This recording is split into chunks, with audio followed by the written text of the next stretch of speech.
ನಮಸ್ಕಾರ ರೈತ ಬಂದವರಿಗೆ. ಸೊ ಬೈಕ್ ಟ್ರೋಲಿ ಕೂಡ ರೆಡಿ ಆಗಿದೆ, ನೋಡ್ಬೋದು 4 ಫೀಟ್ ಅಗಲ ಹಾಗೂ 5 ಫೀಟ್ ಉದ್ದ ಇದೆ. ಸೊ ಹೈಡ್ರೋಲಿಕ್ ಸಿಸ್ಟಮ್ ಕೂಡ ಇದೆ ಇದರಲ್ಲಿ. ಸೊ ಇಂಡಿಕೇಟರ್ ಕೂಡ ನಾವು ಅಳವಡಿಸಿದ್ದೀವಿ. ಸೊ HSM ಆಗ್ರೋ ಸುಳಿಬಾಯಿ ಅಂತ ಹೇಳ್ಬಿಟ್ಟು ಸೊ ಕಾಣ್ತಿರೋ ನಂಬರ್ನ ಕಾಂಟ್ಯಾಕ್ಟ್ ಮಾಡಿಬಿಟ್ಟು ನೀವು ಡೀಟೇಲ್ಸ್ನ ಪಡ್ಕೋಬೋದು. ಸೊ ಕಸ್ಟಮರ್ ಕೂಡ ಬಂದಿದ್ದಾರೆ, ಇಲ್ಲಿ ದೂರಿಂದ ಬಂದಿದ್ದಾರೆ. ಸೊ ಮಾತಾಡ್ಸೋಣ.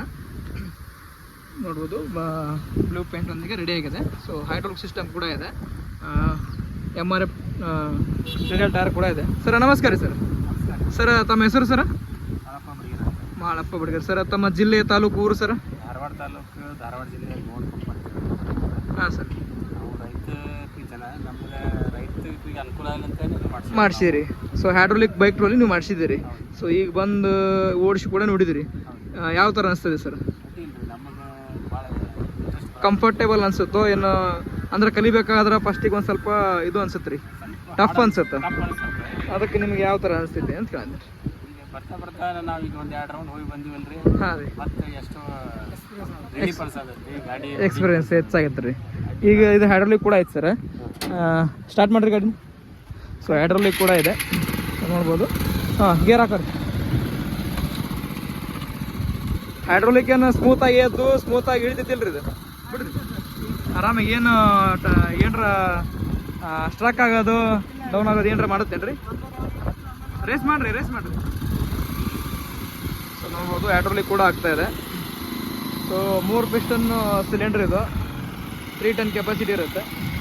ಸೊ ಬಟನ್ ಟೈರ್ ಕೂಡ ಇದು ರೇಡಿಯಲ್ ಟೈರ್ ಕೂಡ ನಾವು ಅಳವಡಿಸಿದ್ದೀವಿ. ಸಾಕ್ರಿ, ಸಾಕು ಮಾತಲ್ಲಿ ಟಚ್ ಆಗುತ್ತೆ. ಸೊ ಅದೇ ರೀತಿಯಿಂದ ಡೌನ್ ಕೂಡ ಆಗುತ್ತೆ, ನೋಡ್ಬೋದು. ಸೊ ಯಾರಾದರೂ ಕಸ್ಟಮರು ಲೋಕಲ್ ಅವರು ಇದ್ದರೆ ಅಲ್ಲಿ ಲೋಕಲ್ ಅವರು ನೀವು ಕೂಡ ಈ ಥರ ನೋಡಿಕೊಂಡು ನೀವು ಈ ಥರ ಮಾಡಿಸ್ಬೋದು. ಸೊ ಕಸ್ಟಮರ್ ಹೇಳಿರೋಂಥ ಡೀಟೇಲ್ಸ್ ಪ್ರಕಾರ ನೀವು ಕೂಡ ಹೋಗಿ ವಿಸಿಟ್ ಮಾಡಿ ಯಾವ ರೀತಿಯಿಂದ ಅಂತ ಕೇಳ್ಕೊಂಬಿಟ್ಟು ನೀವು ಕೂಡ ಮಾಡ್ಕೋಬೋದು. ನೋಡ್ಬೋದು MRF ಟೈರ್ ಓಡಿಸಿದ್ದೀವಿ, ಹಾಗೂ ಇಂಡಿಕೇಟರ್ ಕೂಡ ನಾವು ಓಡಿಸಿದ್ವಿ. ಸರ್ ಫ್ರಂಟ್ ಹೋಗ್ರಿ, ಮುಂದೋಗ್ರಿ.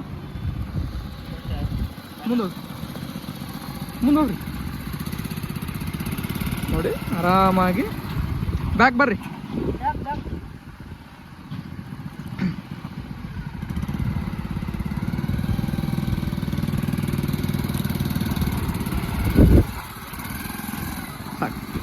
ಬ್ರೇಕ್ ಎಲ್ಲ ಹೆಂಗೈತೆ ಸರ್? ಬ್ರೇಕ್ ಎಲ್ಲ ಕಂಡೀಷನ್ ಅದ. ಈಗ ನೀವು ಹೇಳಿರೋಂಥ ಟೈರ್ ಹಾಕ್ಯಾರ, ಏನು MRF ಬಿಟ್ಟು ಮತ್ತೆ ಯಾವ್ದಾರು ಬೇರೆ ಟೈರ್ ಹಾಕ್ಯಾರ? ನೀವು ಹೇಳಿರೋಂಥ ಟೈರ್ ಹಾಕ್ಯಾರ ಎಲ್ಲ, ನೀವು ಹೇಳೋ ರೀತಿಯಿಂದ ರೆಡಿ ಆಗಿದೆ. ಹೈಡ್ರೋಲಿಕ್ ಅಂತ ಹೇಳಿದರೆ ಹೈಡ್ರೋಲಿಕ್ ಅಂದ್ರೆ ರೆಡಿ ಆಗೈತಿ. MRF ಟೈರ್ ಹೇಳಿದ್ರೆ MRF ಟೈರ್ ರೆಡಿ ಆಗ್ಯದ. ಸೊ ಹೊಸದ ಏನು ಸೆಕೆಂಡ್ ಹ್ಯಾಂಡ್ ರೀ ಇದು? ಹೊಸದ ಚೆಕ್ ಮಾಡಿದಿರಿ?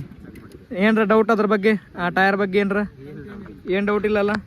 ಅಂದ್ರೆ ಒಬ್ರಿಗೆ ಡೌಟ್ ಇರುತ್ತೆ, ಹಳೆ ಟೈರ್ ಹಾಕ್ತಾರ ಏನು ಅಂತ ಡೌಟ್ ಇರುತ್ತೆ. ಸ್ಟಿಕ್ಕರ್ ಕೂಡ ಇರ್ತವೆ ನೀವು ಬರ್ಬೇಕಾದ್ರೆ, ಇನ್ನೂ ಕೂಡ ಅದ್ರೊಳಗೆ ಸ್ಟಿಕ್ಕರ್ ಅದ. ಸೊ ಹೊಸ ಟೈರ್ಗಳನ್ನ ನಾವು ಬಳಸೋದು ಹೈಡ್ರೋಲಿಕ್ ಕೂಡ. ಈ ಹೈಡ್ರೋಲಿಕ್ ಆರಾಮಾಗಿ ಅಪ್ ಆಗುತ್ತಾ ಡೌನ್ ಆಗುತ್ತೆ ಸರ್? ಏನು ತೊಂದರೆ ಆಗೋದಲ್ರ? ಒಂದೊಂದು ಅಂದರೆ ಹಿಡಿತದ ಬಿಡುತ್ತಾ ಇಳಂಗಿಲ್ಲ ಅಂತಿರ್ತಾರೆ. ಇವಾಗ ಹೆಂಗೆ ಅನ್ಸುತ್ತೆ ಸರ್? ಚೆನ್ನಾಗಿದೆ, ಏನು ತೊಂದರೆ ಇಲ್ಲ. ಆರಾಮಾಗಿ ರೈತರು ಯೂಸ್ ಮಾಡ್ಬೇಕಾದ್ರೆ ಚೆನ್ನಾಗಿ ಯೂಸ್ ಮಾಡ್ಬೋದು ಸರ್, ಬಳಸ್ಕೋಬೋದು. ತಮ್ಮ ರೈತಾಕಿಗೆ ಬಳಸ್ಕೋಬೋದು, ಕರೆಕ್ಟ್ ಆಗೈತಿ, ಏನು ತೊಂದರೆ ಇಲ್ಲ.